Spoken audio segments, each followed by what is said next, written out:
Boa noite, amada e linda Igreja do Senhor. Boa noite, como é bom nos saudarmos reciprocamente, como é bom saudar o visitante que nos dá a honra da sua presença, como é bom abraçar o internauta que também interage conosco. É com alegria que mais uma vez e que mais um culto interagimos para que o Senhor nos possa abençoar poderosamente. Amados, nessa noite, depois desses louvores maravilhosos, depois que tudo aqui foi tratado de forma a glorificar o Rei, através dessa maravilhosa e desse maravilhoso ministério de louvor, a temática de hoje é esta que está posta: a glória do ministério da justiça. A glória do ministério da justiça. Muito bem, então nessa noite, prontos, aptos, ávidos para comermos e bebermos desse banquete espiritual, eu passo a ler, eu introduzo essa temática na segunda carta de Paulo aos Coríntios, no seu capítulo 3. Segunda de Paulo aos Coríntios, no seu capítulo 3. E a princípio, eu leio apenas os versículos de 4 a meia dúzia. E é por intermédio de Cristo que temos tal confiança em Deus. Não que por nós mesmos sejamos capazes de pensar alguma coisa, como se partisse de nós, pelo contrário, para sermos ministros de uma nova aliança, não da letra, porque a letra mata, mas o Espírito vivifica. Muito bem, Senhor, nós te glorificamos, exaltamos, estamos aqui nesta noite, Pai, a beber e comer do teu banquete espiritual. Obrigado pelo privilégio que deste-nos para que aqui nos reunamos, para que estabeleçamos e já estabelecemos a oração dos 5 minutos, tivemos uma linda e maravilhosa ministração, lindos e maravilhosos louvores, e agora, Pai, capacita-nos para que tenhamos a mesma disposição, a mesma ênfase, e que Tu, através do Teu Espírito Santo, nos capacites para que possamos levar a cabo o Teu desígnio para esta noite. Em nome de Jesus, amém. Quero ler uma vez mais. E é por intermédio de Cristo que temos tal confiança em Deus. Não que por nós mesmos sejamos capazes de pensar alguma coisa, como se partisse de nós. Pelo contrário, a nossa suficiência vem de Deus, o qual nos habilitou para sermos ministros de uma nova aliança. Não da letra, porque a letra mata, mas o Espírito vivifica. Muito bem, nós nesta noite teremos, e sempre ele, tanto quanto a igreja, surpreende também o pregador quando ele tem uma temática, quando o Espírito Santo libera alguma coisa que talvez pensemos que não fora aquela expectativa, mas quando ele fala, quando ele toca, nos supre a todos nós que trabalhamos nessa obra maravilhosa. Então o apóstolo Paulo escreve de uma forma linda, ungido pelo Espírito Santo, que é por intermédio de Cristo que temos tal confiança em Deus. Não escreve o apóstolo Paulo que por nós mesmos sejamos capazes de pensar alguma coisa, sejamos aptos para falar ou trazer para a igreja alguma coisa que venha direto do trono. Não, não, não.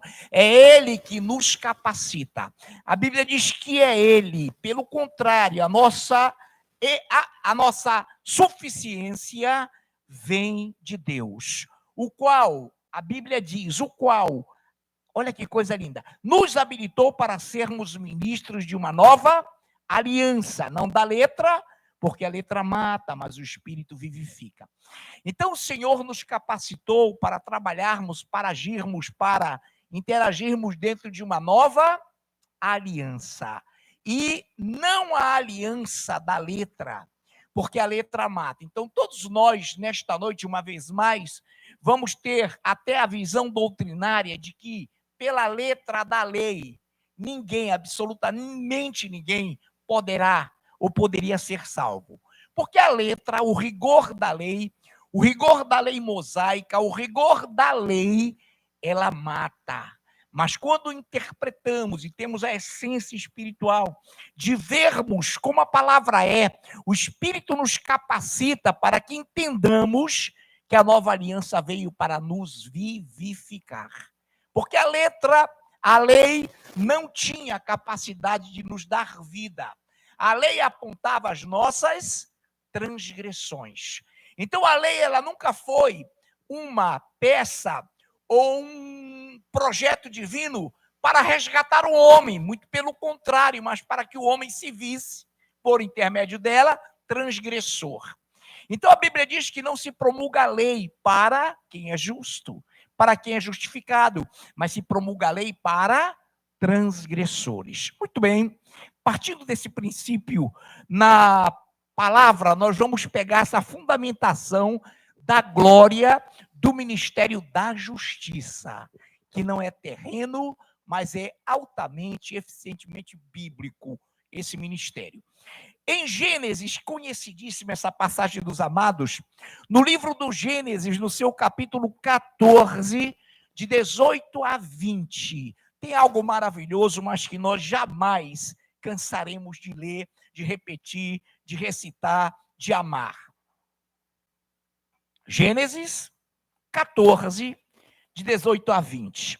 Melquisedeque, rei de Salém, trouxe pão e vinho, era sacerdote do Deus Altíssimo. Abençoou ele a Abrão e disse: bendito seja Abrão pelo Deus Altíssimo, que possui o céu e a terra. E bendito seja o Deus Altíssimo, que entregou os teus adversários nas tuas mãos. E de tudo lhe deu Abrão o dízimo. Repare que nessa passagem bíblica, Abrão ainda não tinha recebido a bênção completa. Ainda não se chamava Abraão, que significa pai de muitas nações, pai de muitas famílias. Ele se chamava Abrão. Então a Bíblia diz que ele vinha da matança de reis, ele vinha de uma matança onde ele foi deliberadamente invocado a lutar, e ele vinha da matança quando saiu-lhe ao encontro Melquisedeque, rei de Salém, e trouxe ele pão e vinho. Era sacerdote do Deus Altíssimo. E abençoou a Abraão e disse: bendito seja Abraão pelo Deus Altíssimo, que possui o céu e a terra. E a Bíblia diz também que ele disse: e bendito seja o Deus Altíssimo, que entregou os teus adversários nas tuas mãos. E de tudo lhe deu Abrão o dízimo. Veja que não havia uma prescrição ainda para que se colocasse a lume, se trouxesse à tona o dízimo. O dízimo foi uma espontaneidade, foi uma visão que Deus deu a Abrão, que deliberadamente, sem que Melquisedeque pedisse, deu-lhe o dízimo dos despojos. Dízimo significa a 10ª parte. Ele então dizimou, ou seja, pegou os despojos e dizimou para aquele que o abençoou e para aquele que disse também: bendito seja o Deus Altíssimo, que entregou os teus adversários em tuas mãos. E de tudo, deu-lhe o dízimo a Abraão. E nesse momento, quero refrisar, não era Abraão, ainda não tinha recebido a bênção, mas era Abrão. Muito bem. Caminhando por aí, nós vamos entender algo fantástico, algo extraordinário, que nós conhecemos, mas é preciso que reforcemos, que reforçamos e que possamos reforçar. Diz assim em Salmos 110, 4. O Senhor jurou e não se arrependerá. Tu és sacerdote para sempre, segundo a ordem de Melquisedeque. Quando o Senhor jura, é porque não tem ninguém acima dele por quem e para quem ele possa jurar. O Senhor pediu que não jurássemos por nada nos céus e na terra. O Senhor pediu que sua igreja, que seu povo não jurasse. Mas ele, como Deus, tem e continuará tendo a capacidade de ele próprio jurar pelo seu próprio nome, porque não há nada que ele não possa cumprir, não há nada que ele possa deixar de fazer, porque ele está apto sempre a nos abençoar. Então, nesse momento, os Salmos 110, 4, é que distante, temporariamente muito distante, o salmista disse: o Senhor jurou e não se arrependerá. Tu és sacerdote para sempre, segundo a ordem de Melquisedeque. E o Melquisedeque, ele é citado no Gênesis, que nós lemos a princípio, no capítulo 14, 18 a 20, como sacerdote do Deus Altíssimo.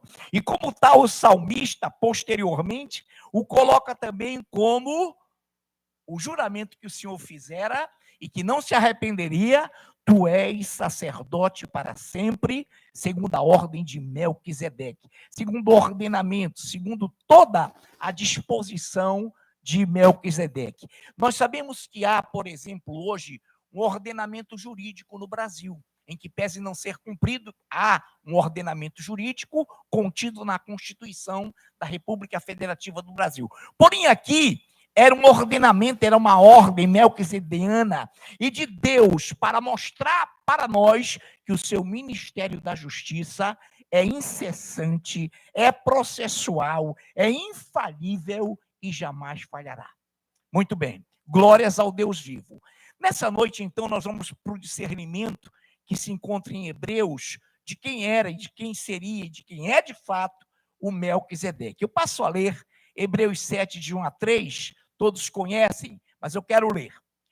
Porque este Melquisedeque, rei de Salém, sacerdote do Deus Altíssimo, que saiu ao encontro de Abraão, quando voltava da matança dos reis, e o abençoou, para o qual também Abraão, agora fala de Abraão já, depois da bênção, separou o dízimo de tudo.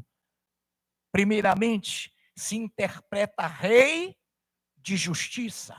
Depois também é rei de Salém, ou seja, rei de paz. Sem pai, sem mãe,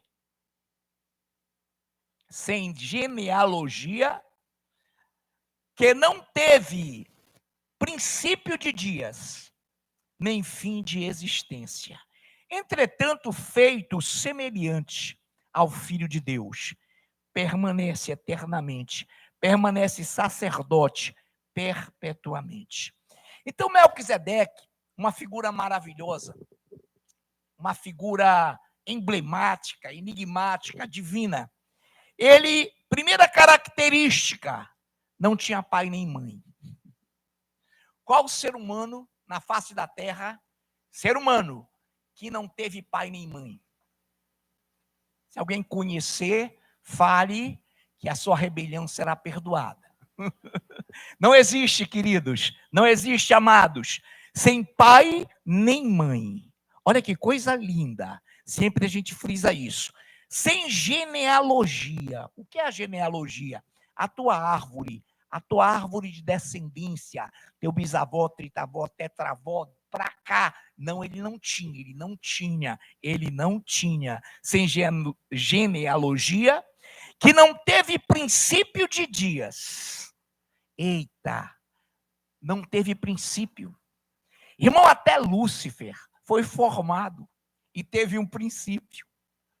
Até Lúcifer, antes de rebelar-se, porque a partir do momento que ele resolveu trair a Deus, ele já não era mais Lúcifer, ele já era caído, já era um querubim que perdeu todo o seu brilho, o seu status, a sua formosura celestial, espiritual, perdeu o seu domicílio. Então, nesse momento, esse Melquisedeque, rei de Salém, Melquisedeque, rei de Salém, rei de paz, rei da justiça, ele não tinha pai nem mãe, nem genealogia, sem princípio de dias, que não teve princípios de dias, que não teve princípio, quero repetir, de dias, nem fim de existência. Significa que já lá ele era Deus, ele era sacerdote do Deus Altíssimo, e ele jamais morreria, jamais seria extinto, jamais ele passaria, porque ele não tem fim de existência. Muito bem, e olha que coisa linda, entretanto feito semelhante ao Filho de Deus. A palavra semelhante aqui não é aquela que nós, às vezes, também no português existe essa coisa linda, mas às vezes semelhante significa parecido, bem próximo, parecido, há algum vestígio de semelhança. Não, a palavra semelhante aqui, feito semelhante, significa exatamente igual ao Filho de Deus. Olha que coisa linda. Feito semelhante ao Filho de Deus, permanece sacerdote perpetuamente. Quem é o teu sacerdote? Quem é o teu supremo pastor? Jesus Cristo. Quem é ele? O próprio Melquisedeque, que lá em Abraão tirou o dízimo sem pedir, mostrando, e uma vez falando lá na Vila do Equador, tinha um certo cidadão lá confrontando a igreja, e não foi preciso falar de púlpito, estive lá numa reunião rápida com ele, e a pessoa tinha uma distinção doutrinária terrível, e eu falei para ele assim, quando ele falou, mas me diga uma coisa, quem tirou o dízimo? Eu falei, Jesus. Como? Eu digo, você conhece Melquisedeque? Não, eu digo, então pega a tua Bíblia aí. Peguei Melquisedeque para ele. Foi ele, filho. E ele não pediu, Abraão deu. Então, amados, para iniciar a sua igreja, Jesus deu essa patente. Foi ele quem aceitou o dízimo de Abraão.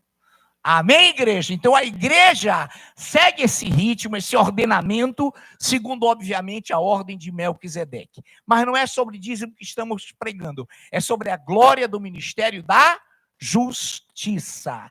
Então aqui, vamos a Hebreus 7, 17, que vem uma configuração e uma confirmação gloriosa.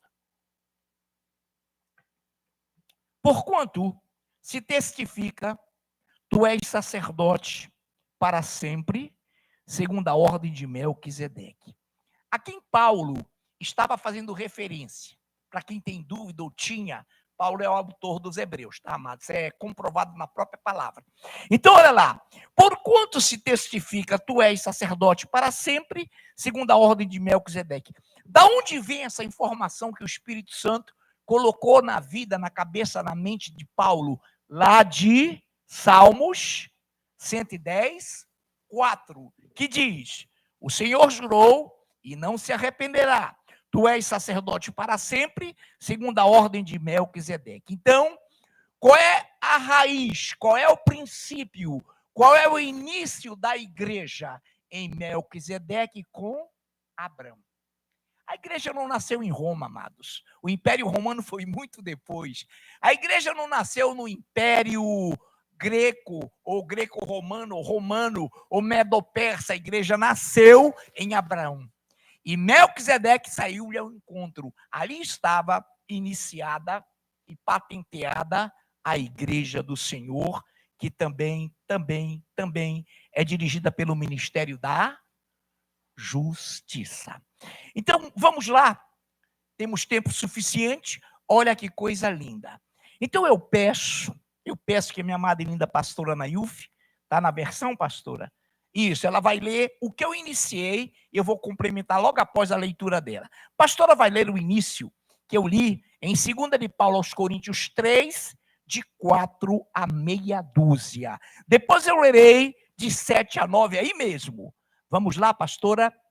Todo mundo atento? 2 aos Coríntios 3, de 4 a meia dúzia. E é por intermédio de Cristo que temos tal confiança em Deus.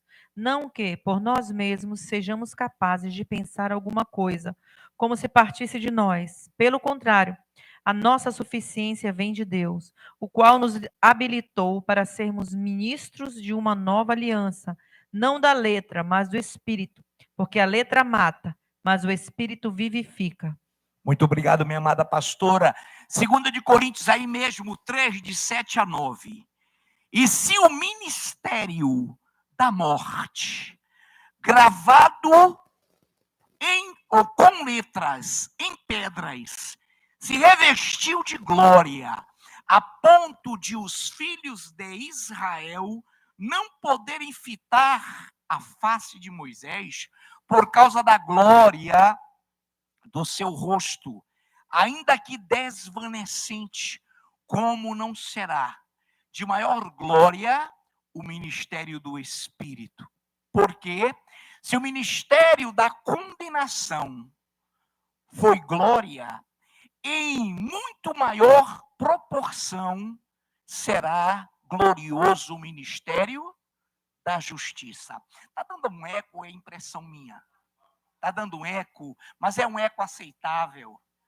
É um eco bem recebido por todos.